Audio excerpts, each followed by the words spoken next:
నిన్న జరిగిన సభలో మెదక్లో మొట్టమొదటిసారిగా రోడ్ షో నిర్వహించడం జరిగింది. ఇందులో ముఖ్యంగా మహిళా సోదరులు అందరూ పాల్గొన్న మహిళలందరికీ కూడా నా యొక్క శుభాకాంక్షలు తెలియజేస్తున్నాను. ముఖ్యంగా మెదక్ పట్టణంలో మొట్టమొదటిసారిగా సుమారు 5,000 మంది మహిళలు తరలివచ్చి మా యొక్క సభను విజయవంతం చేసినందుకు వారికి అందరికీ కూడా కృతజ్ఞతలు తెలియజేస్తున్నాను. అదేవిధంగా కాంగ్రెస్ పార్టీ నాయకులకు కార్యకర్తలకు కూడా ధన్యవాదాలు తెలియజేస్తున్నాను. నిన్న జరిగిన సభతో మా మెదక్ నియోజకవర్గంలో విజయోత్సవాలు జరుపుకుంటున్నాము.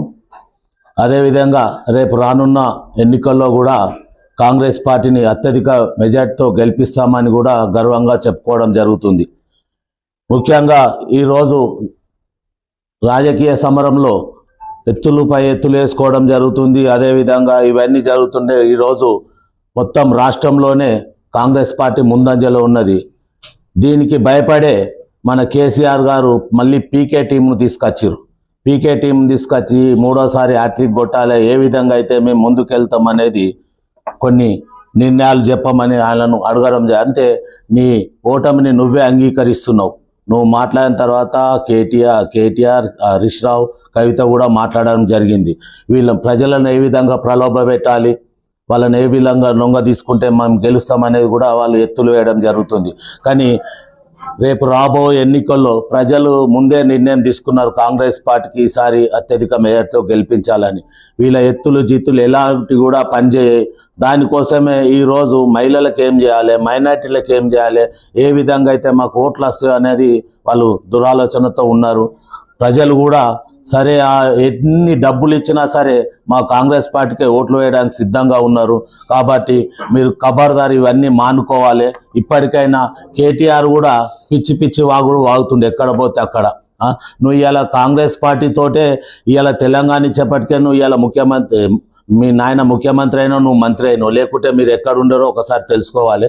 కాంగ్రెస్ పార్టీని ఇలాంటి మాటలు మాట్లాడద్దు. అదేవిధంగా ప్రజలు కూడా మీ 10 ఏళ్ల పాలనలో చాలా విరక్తి చెందింది. ఈరోజు మీరు జయంగా మోసపోయారు, ఘోషపడ్డారు. ఈరోజు ముఖ్యంగా మా మెదక్ జిల్లాకైతే చాలా అన్యాయం జరిగింది. ఈరోజు అంటారు మీరు, ఆ రోజు మేము పోరాడినాం ఏమని, మా విద్యార్థులకు నిరుద్యోగులకు ఇబ్బంది అవుతుంది, మనం 6th జోన్ నుంచి తీయద్దు, చార్మినార్ జోన్లో ఉంచాలని అంటే ఆ రోజు తీసుకుపోయి సిరిసిల్ల జోన్లో వేసారు. ఈరోజు మా మెదక్ జిల్లాలో అది నాటుకుపోయిందనే ఉద్దేశంతో మేము మారుస్తామని మళ్ళీ చెప్తున్నారు. ఇది అన్యాయం కాదా మీది? ఆ రోజు ఎక్కడ పోయింది సోయి మీది? ఆ రోజు సోయి లేకుండా తీసుకుపోయి సిరిసిల్ల జోన్లో వేసారు. ఒకవేళ చార్మినార్ జోన్ అంటేనే అదొక బ్రాండ్. మాకు మెదక్కు హైదరాబాద్ దగ్గర ఉంది కాబట్టి ఆ చార్మినార్ జోన్లో ఉంటే మా విద్యార్థులకు ఎంతో మంచి పేరు. రేపు ఆ చార్మినార్ జోన్ ఉద్యోగ అవకాశాలు వస్తుండే, ఇక్కడ చదివిన వాళ్ళకు ముందు పేరు మంచి పేరు ఉంటుంది. కాబట్టి నువ్వు ఏదో సిరిసిల్ల జోన్ తీసుకుపోయి మమ్మల్ని అన్యాయం చేసినాం. అదేవిధంగా మల్టీ జోన్ కూడా అక్కడ కలిపి ఉద్యోగస్తులకు కూడా చాలా అన్యాయం చేసినాం. 317 ద్వారా ఎంతో మంది ఉద్యోగులకు కూడా అన్యాయం జరుగుతుంది. ఈరోజు ప్రజలలో మీ మీద విరక్తి ఉంది. అదేవిధంగా ప్రతి ఉద్యోగస్తుని కూడా మీ మీద విరక్తి ఉంది. కాబట్టి రేపు మా కాంగ్రెస్ పార్టీ గెలుపు ఖాయమని తెలియజేస్తున్నాం. సోదరులందరికీ నమస్కారం. నేను 2 విషయాలు సంపాదనుకున్నా. ఇంతకుముందు సీనెక్స్ట్ నెట్వర్క్ రిలీజ్ చేసిన రిజల్ట్స్లో మెదక్ అసెంబ్లీ కాన్స్టిట్యున్సీ మైనంపల్లి రోహిత్ గారు 45,000 మెజార్టీతో గెలుస్తుందని చెప్పేసి 21వ తారీఖు ఇచ్చిన రిజల్ట్స్ సర్వే ప్రకారం 100% గెలుస్తాము, ఆ పైబడి కూడా ఇంకా మెజార్టీ వస్తుందని చెప్పేసి చెప్తున్నాం. నిన్న 17 గంటల కింద 17 అవర్స్ బ్యాక్ ఏబిఎన్ ఆంధ్రజ్యోతి వాళ్ళు సర్వే రిపోర్ట్ ప్రకారము తెలంగాణ స్టేట్లో 70 సీట్ల పైబడి కాంగ్రెస్ పార్టీ గెలుస్తుంది. ప్రభుత్వం కూడా ఫామ్ చేస్తున్నాం. ఈ విషయం మీకు సభాముఖంగా విన్నవిస్తున్నాను. ప్రింట్ మీడియా, ఎలక్ట్రానిక్ మీడియా సోదరులకు నమస్సుమాంజలు. ఈరోజు బీఆర్ఎస్ పార్టీ చేస్తున్న అరాచకం ఏంటంటే, ఓడిపోతున్నామనే భయంతో ప్రతి గ్రామంలో డాక్రా గ్రూపు మహిళలను ఏదైతుందో ఆర్పిలను పట్టుకొని వాళ్ళకి ఏదో చేస్తూ మభ్య పెడుతూ డబ్బులు పంచే కార్యక్రమాలు మొదలు పెడుతుంది. అదేవిధంగా వీళ్ళకి ఇంత భయం ఎందుకు? వీళ్ళు ఏదైతుందో వీళ్ళు చేసిన అరాచకాలకు ఈరోజు పబ్లిక్ ఏదైతే ఉందో వద్దురా బాబు బీఆర్ఎస్ పరిపాలన అని తిరస్కరిస్తున్నారు మీరు చేసిన అవినీతికి. ఈ రోజు ఏదైతే ఉందో పీజీలు స్టూడెంట్స్ ఏదైతే ఉందో విద్యార్థి లోకం ఈ రోజు మిమ్మల్ని భూస్థాపన చేయడానికే సిద్ధంగా ఉంది. గ్రూప్ 1 ఏదైతే లీకేజ్ చేసి పేపర్లు అమ్ముకున్నప్పుడు సో ఎక్కడ పోయింది? ఆ రోజు ఎవ్వరు గుర్తుకు రాలే? ఆ రోజు జనాలు గుర్తులేరా? నోటిఫికేషన్ చేసిండ్రా? ఓన్లీ పోలీసు రిక్రూట్మెంట్ చేసుకున్నారు మీ సెక్యూరిటీ గురించి, మిమ్మల్ని మీరు కాపాడుకోనికి. విద్యార్థులు ఏమైపోతున్నారు, జనం ఏమైపోతుంది తెలంగాణ వచ్చిన తర్వాత. ఆ రోజు చెప్పారు ఆంధ్ర పాలకులు దోసుకుపోతున్నారు అని చెప్పేసి ఆ రోజు ఏదైతే ఉందో కేసీఆర్ చెప్పిండు. మరి ఈ రోజు ఏదైతే తెలంగాణ వచ్చిన తర్వాత మెదక్ ప్రాంతం ఏదైతే ఉందో అభివృద్ధి కొట్టుబడిపోయి మెదక్ ప్రాంతంలో ఉన్నటువంటి అంత దోసుకొని పోయేలా సిద్దిపేట నువ్వు ఏదైతే ఉందో నువ్వు జిల్లా స్థాయి కాదు ఈ రోజు కార్పొరేట్ స్థాయిని సిద్దిపేట జిల్లాను చేసుకుంటున్నావు. మరి ఇక్కడ ఉన్నటువంటి ఈ జిల్లాలు కానీ జిల్లాలో ఉన్నటువంటి ఏదైతే ఉందో ఉమ్మడి జిల్లాలో నువ్వు ఎక్కడ అభివృద్ధి చేసినావు? ఎక్కడైనా ఒక కాలువ తీసిరా? పోనీ ఒక చెరువు కట్టను ఏదైతే ఉందో మొత్తం దోచుకొని చేసిర్రు. ఇలా మినీ ట్యాంక్ బండ్ అని చెప్పిర్రు. ఇలా కోమటి చెరువు ఏ విధంగా ఉంది? ఇలా పబ్లిక్ ఏదైతే ఉందో తెలివిగా ఆలోచించి మిమ్మల్ని ఏదైతే ఉందో తిరస్కరిస్తున్నారు. మీరు ఎన్ని చేసినా ఎన్ని జిత్తులు ఎత్తులు వేసినా ఈ రోజు మిమ్మల్ని భూస్థాపన చేసే టైం వచ్చింది, దగ్గర పడ్డది. మిమ్మల్ని కంపల్సరీ భూస్థాపన చేస్తారు. ఈ రోజు నిన్న కేటీఆర్ మాట్లాడుతుండు, అయ్యా నేను విద్యార్థులకు నోటిఫికేషన్ ఇస్తా, నేను ఈ రిక్రూట్మెంట్ పెడతా, అశోక్ నగర్లో వచ్చి నేను మాట్లాడతా స్టూడెంట్స్ తోని విద్యార్థులతోని అని కేటీఆర్ ఈ రోజు ఏదైతే ఉందో ఈ రోజు మాట్లాడుతున్నావు. కనీసం మిమ్మల్ని కలవడానికి కూడా రోజుల తరబడి ఉన్న టైం ఇవ్వలేని మీరు వ్యక్తులు ఈ రోజు ఎందుకు? మీకు భయం పుట్టుకుంది, ఓడిపోతామనే భయంతోని మీరు ఏ విధంగా ఉందో మీ భయభ్రాంతులకు మీరు ఏదైతే గురి అవుతున్నారు. మిమ్మల్ని ఖచ్చితంగా ఈ రోజు ఏదైతే మైనంపల్లి రోహిత్ గారు మెదక్లా ఖచ్చితంగా విజయం సాధిస్తున్నాం. రాష్ట్రంలో కూడా పబ్లిక్ లో ఏదైతే 119 కాన్స్టిట్యూన్సీలా మిమ్మల్ని తిరస్కరిస్తుండ్రు. వద్దు మీ పాలన, కేసీఆర్ పాలన మాకొద్దు అనే నినాదంతో విద్యార్థులు ముందుకు వచ్చి మిమ్మల్ని భూస్థాపితం చేసే టైం వచ్చింది, చేస్తారు. ఇదే సభగా చేస్తారు. నమస్కారం. మరి ముఖ్యంగా నిన్న జరిగినటువంటి గౌరవ మాజీ పార్లమెంట్ సభ్యురాలు విజయశాంతి గారి రోడ్ షో యావత్ మెదక్ ప్రజానికం కాంగ్రెస్ పార్టీని ఆదరిస్తున్నారన్న దానికి నిదర్శనం అది. మరి చాలా స్వచ్ఛందంగా మెదక్ ప్రజలు మరి విజయశాంతి గారికి కృతజ్ఞత తెలుపుకోవడానికి రావడం జరిగింది. ముఖ్యంగా వారి పాత్ర ఈ మెదక్ ప్రాంతంలో మరి మెదక్ ప్రజల చిరకాల కోరిక ఏదైతే రైల్వే లైన్ ఉందో ఆ రైల్వే లైన్ తీర్చినటువంటి ఘనత కేవలం విజయశాంతి గారికి దక్కుతుందని చెప్పి సందర్భంగా తెలియజేస్తా ఉన్నాం. దానికి కృతజ్ఞతగా నిన్న చాలా మంది ప్రజలు వారికి సంపూర్ణమైనటువంటి మద్దతు తెలుపుతూ భవిష్యత్ ఎన్నికల్లో రోహిత్ గారిని బ్రహ్మాండమైనటువంటి మెజారిటీతో గెలిపిస్తామని చెప్పేసి నిన్నటి సభతో ప్రజలు మాకు హామీనివ్వడం జరిగింది. మరి ముఖ్యంగా నిన్నటి సభతో అధికార పార్టీ ఎమ్మెల్యే స్థానిక శాసనసభ్యురాలు పద్మా దేవేందర్ రెడ్డి గారు ఒక చీకటి అరాచకానికి తెరలేపడం జరిగింది.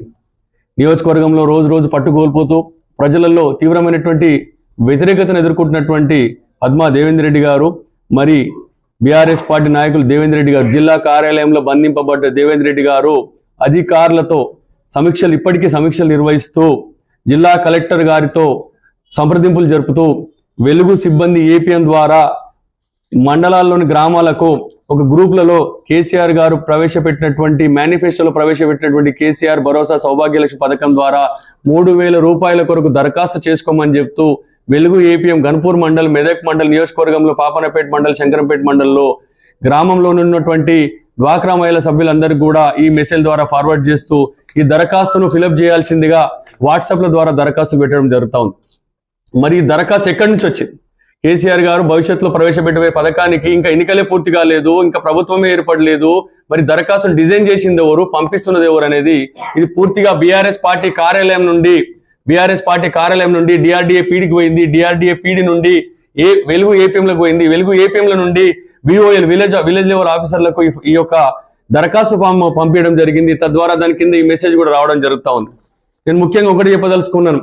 కేంద్ర ఎన్నికల సంఘం ఒకవైపు భారతదేశంలో ఎన్నికలు ప్రశాంతంగా జరగాలి, ఓటు వేసే ప్రతి ఒక్క పౌరుడు కూడా స్వేచ్ఛాయుతమైనటువంటి వాతావరణంలో ఓటు హక్కును వినియోగించుకోవాలని చెప్పేసి ఈ రోజు ఏదైతే కేంద్ర ఎన్నికల సంఘం ఏదైతే ఓటర్ల కొరకు ఏదైతే నినాదాన్ని ప్రవేశపెట్టిందో స్వేచ్ఛాయుతమైనటువంటి ఓటును వాడుకోవాలని, మరి స్థానికంగా ఉన్నటువంటి ప్రభుత్వ అధికారులు, కొంతమంది అధికారులు పూర్తిగా ఎమ్మెల్యే గారికి ఎన్నికల ఏజెంట్లుగా పనిచేయడం నిజంగా కూడా ప్రజాస్వామ్యం పట్ల ప్రజలకు విశ్వాసం పోతుందని తెలియజేస్తా ఉన్నాం. మీకెందుకు ఓటమి భయం చుట్టుకుంది? మీకు ఎందుకు అంత అబద్ధత భావం చుట్టుకుంది? నిజంగా 10 ఏళ్ళు మీ నియోజకవర్గాన్ని అభివృద్ధి చేసినట్టయితే ఈ చిల్లర మల్లర చాష్టల ద్వారా ప్రజల యొక్క స్వేచ్ఛకు ఎందుకు భంగం కల్పిస్తున్నారని చెప్పి కాంగ్రెస్ పార్టీ తీవ్రంగా మిమ్మల్ని ప్రశ్నిస్తా ఉంది. ఈ రోజు నిజంగా కూడా ప్రజలలో మీకు విశ్వాసం ఉన్నట్టయితే మరి అర్ధరాత్రి ఈ మెసేజ్లు పెట్టడము, ప్రజలను మభ్యపెట్టడము, కాంగ్రెస్ పార్టీ వైపు ఉన్న ప్రజలను మీరు తిప్పుకుంటాం అనుకోవడం అనేది మీ అవివేకమైనటువంటి చర్యగా భావిస్తా ఉన్నాం. మరి ఈ రోజు మీరు చేసింది చెప్పుకోలేని పరిస్థితి లేక ప్రజల యొక్క బలహీనతను ఆసరా చేసుకొని, ప్రజలైతే స్కీముల ద్వారా ప్రజల యొక్క బలహీనతను ఆసరా చేసుకొని మెసేజ్లు పెట్టడం ద్వారా కాంగ్రెస్ పార్టీ వైపు ఉన్నటువంటి అభిమానాన్ని, రోహిత్ గారి వైపు ఉన్నటువంటి అభిమానాన్ని మీరు తిప్పుకోలేరని చెప్పి తెలియజేస్తా ఉన్నాం. ఈ సందర్భంగా దేవేంద్ర రెడ్డి గారి సూటిగా నేను ప్రశ్నిస్తా ఉన్నాను. ప్రజలలోకి వచ్చి ఓటు అడిగేటువంటి నైతిక హక్కును కోల్పోయి అధికారులను మభ్యపెట్టి, అధికారులను బెదిరించి పని చేయం మేము, అయ్యా మహాప్రభు ఇది ఎన్నికల కోడ్కు వ్యతిరేకం వస్తుంది, మేము పని చేయమంటే కూడా అధికారులను తన ఒక అధికార గర్వంతోని, అధికార అహంకారంతో ఈ రోజు నియోజకవర్గంలో ఉన్నటువంటి వెలుగు సిబ్బంది పైనటువంటి అధికార మదంతో ఈ రోజు వాళ్ళకి బెదిరింపులు గురి చేస్తూ ఇటువంటి మెసేజ్లు పంపిస్తా ఉన్నారు. ఎందుకు జరుగుతా ఉంది? మరి రాష్ట్రంలో ఎన్నికల కమిషన్ పరిధిలోకి మెదక్ నియోజకవర్గం వస్తుందా? మరి ఎన్నికల నియమావళి అనేది అక్టోబర్ 9 నుండి కూడా మోడల్ కోడ్ ఆఫ్ కండక్ట్ ఎన్నికల నియమాలు ఉల్లంఘన కింద ఏ రకమైనటువంటి చర్యలు కూడా తీసుకునేటువంటి చర్యలు మరి మెదక్లో జరుగుతున్నాయా? మరి ఎందుకు ఇక్కడ ఎన్నికల వాతావరణం కనబడట్లేదు? అధికార పార్టీ కార్యక్రమాలు నిర్వహిస్తే అధికారులు ఒక రకంగా, మరి ప్రతిపక్ష పార్టీల కార్యక్రమాలు నిర్వహిస్తే మరొక రకంగా మరి అధికారులు తీసుకున్నటువంటి చర్యలు నిజంగా కూడా చాలా బాధాకరం. మరి ఈ రోజు ఇంతకు ముందే మేము స్థానికంగా మెదక్ నియోజకవర్గ అసెంబ్లీ ఎన్నికల పరిశీలకులు గౌరవనీయులు పృథ్వీరాజు గారికి కూడా మేము ఫోన్ ద్వారా వారికి సమాచారం చేరవేయడం జరిగింది. ఈ మెసేజ్ దరఖాస్తును కూడా వారికి ఫోన్ లో మేము వివరించడం జరిగింది. వారు తక్షణమే చర్యలు తీసుకుంటామని చెప్పి మాకు హామీని ఇవ్వడం జరిగింది. అయినప్పటికీ కూడా మాకు ఇప్పుడు ఈ ప్రాంతంలో కలెక్టర్ గారి మీద విశ్వాసం లేదు, నమ్మకం లేదు. కలెక్టర్ గారి మీద, జిల్లా ఎస్పీ గారి మీద నమ్మకం లేదు. దయచేసి రాష్ట్ర కేంద్ర ఎన్నికల కమిషన్ తక్షణమే ఇక్కడ ఉన్నటువంటి జిల్లా ఎస్పీ గారిని, అదేవిధంగా జిల్లా కలెక్టర్ గారిని తక్షణమే ఎన్నికల లోపు తక్షణమే చర్య తీసుకొని వారిని బదిలీ చేయాల్సిందిగా, నూతనంగా అధికారులను నియమించాల్సిందిగా కోరుతా ఉన్నాం. జిల్లా కలెక్టర్ గారు పూర్తిగా ఇక్కడ ఉన్నటువంటి మంత్రి గారికి, ఇక్కడ ఉన్నటువంటి ఎమ్మెల్యే గారికి వారి ఆదేశాలను మాత్రమే పాటిస్తున్నారు. ఇక్కడెక్కడ కూడా ప్రజలను స్వేచ్ఛగా ఓటేసుకునేటువంటి పరిస్థితి లేకుండా పోయిందని చెప్పి తెలియజేస్తా ఉన్నాం. మరి ఇటువంటి మెసేజ్లు దాదాపు మెదక్ నియోజకవర్గంలో 4 మండలాలకు ఫార్వర్డ్ అయినాయి, దరఖాస్తులు ఫార్వర్డ్ అయినాయి. మరి దీని వెనుక ఎవరి కుట్ర దాగి ఉంది? మరి ఎవరు పంపిస్తే వచ్చింది? ఇది ఏ పార్టీ కార్యాలయం నుండి ఫార్వర్డ్ అయిందో తక్షణమే దీనిపైన విచారణ చేపట్టాల్సిన బాధ్యత జిల్లా ఎస్పీ గారి మీద ఉందని తెలియజేస్తా ఉన్నాం.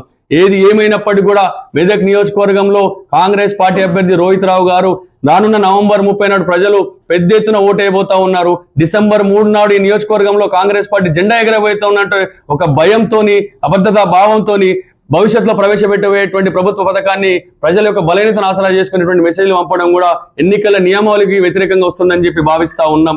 ఇదే కాకుండా పెద్ద ఎత్తున నియోజకవర్గంలో మండలాల వారీగా మరి ఇప్పటికే డబ్బు సంచులు దిగినాయి, అధికార పార్టీకి సంబంధించిన డబ్బు సంచులు దిగినాయి. ఎట్లాగో ఓడిపోతా ఉన్నాం, చివరి అస్త్రంగా ఓటుకు 5,000 రూపాయలు చొప్పున సరే పనిచేసి ఓటింగ్ శాతాన్ని పెంచుకోండి అంటూ జిల్లా మంత్రి గారి ఆదేశాలను మరి అక్కడ ఉన్నటువంటి జిల్లా సిద్దిపేటకు సంబంధించినటువంటి నాయకులు పెద్ద ఎత్తున డబ్బు సంచులతో రావడం జరిగింది. ఇక్కడ ఉన్నటువంటి స్థానిక నాయకులకు డబ్బు సంచులు అప్పచెప్తే ఎక్కడ వారు పనిచేయరు అని చెప్పేసి డైరెక్ట్ గా వాళ్ళే సిద్దిపేట సంబంధించినటువంటి నాయకులు ఇక్కడ ఓటర్లను మభ్యపెడతా ఉన్నారు, భయపెట్టిస్తా ఉన్నారు. జిల్లా ఎస్పీ గారు తక్షణమే ఇక్కడ నాన్ లోకల్ వారు ఎవరెవరు ఉన్నారో వారందరినీ గుర్తించాలి. మరి ఎక్కడెక్కడ డబ్బు సంచులు ఉన్నాయో వారందరూ కూడా వెంటనే దాడులు జరపాలి. ఎక్కడైతే అధికార పార్టీకి సంబంధించినటువంటి నేతల ఇళ్ల మీద తక్షణమే సోదాలు జరపాల్సిందిగా మరి ఎన్నికల పరిశీలన కూడా మేము విజ్ఞప్తి చేస్తా ఉన్నాం.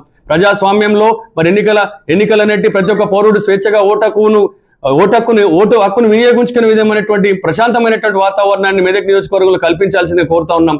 ఇప్పటికే ప్రజలు భయభ్రాంతులకు గురవుతా ఉన్నారు. ఏ రోజు ఏం జరుగుతుంది, ఎక్కడ డబ్బు సంచులు దొరుకుతాయి, మరి ఈ రోజు ఎక్కడెక్కడ ఏం జరుగుతుందని చెప్పి భయభ్రాంతులకు గురి చేస్తున్నారు. ప్రజలకు భరోసా కల్పించాల్సినటువంటి బాధ్యత జిల్లా కలెక్టర్ గారికి, జిల్లా ఎస్పీ గారి పైన ఉంది. కాబట్టి తక్షణమే అధికార పార్టీ నేతల ఇళ్లను సోదాలు చేయాల్సిందిగా, మరి మండలాల్లోని ప్రముఖుల నేతల ఇళ్లను సోదాలు చేయాల్సిందిగా మేము విజ్ఞప్తి చేస్తా ఉన్నాం. మీరు తక్షణమే ఈ వెలుగు సంబంధిత అధికారులపై తక్షణమే చర్యలు తీసుకోవాల్సిందిగా జిల్లా కలెక్టర్ గారు సూచిస్తున్నాం. ఒకవేళ జిల్లా కలెక్టర్ గారు వారి మీద చర్యలు తీసుకునే పక్షాన మేము నేరుగా రాష్ట్ర ఎన్నికల కమిషన్ గారికి లేఖను విడుదల చేస్తా ఉన్నాం. దీనికి జిల్లా కలెక్టర్ గారికి కూడా మేము లేఖను విడుదల చేస్తా ఉన్నాం. ఒకవేళ కలెక్టర్ గారు చర్య తీసుకొని పక్షాన దీనిపైన రాష్ట్ర పార్టీ నాయకత్వము కేంద్ర మరియు రాష్ట్ర ఎన్నికల కమిషన్ కూడా ఫిర్యాదు చేయబోతా ఉన్నారని తెలియజేస్తా ఉన్నాం. ఇటువంటి అవినీతి అరాచకపు ప్రజలను మభ్యపెట్టడం అని తక్షణమే మానుకోవాలని ఖచ్చితంగా పద్మా దేవేందర్ రెడ్డి గారు December 3 నాడు శాశ్వత మాజీ ఎమ్మెల్యే కాబోతా ఉన్నారని చెప్పి తెలియజేస్తూ మీరు ఎన్ని కుట్రలు పన్నినా ఎన్ని శక్తులను మీరు ఒడ్డినా కానీ కూడా మీకు ఓటమి రాసి పెట్టుంది. ఇక్కడ కాంగ్రెస్ పార్టీ రోహిత్ రావు గారు బ్రహ్మాండమైనటువంటి మెజార్టీతో గెలవబోతా ఉన్నారు కాబట్టి ఇటువంటి పిచ్చి చేష్టలు మానుకోవాల్సిందిగా సూచిస్తున్నాం. భవిష్యత్తులో మరి రేపటి నుంచి మరి ఇటువంటి చర్యలు ఏమైనా చేపడితే ఖచ్చితంగా మేము కేంద్ర ఎన్నికల కమిషన్ కూడా కలవబోతున్నామని కూడా ఈ సందర్భంగా తెలియజేస్తా ఉన్నాం.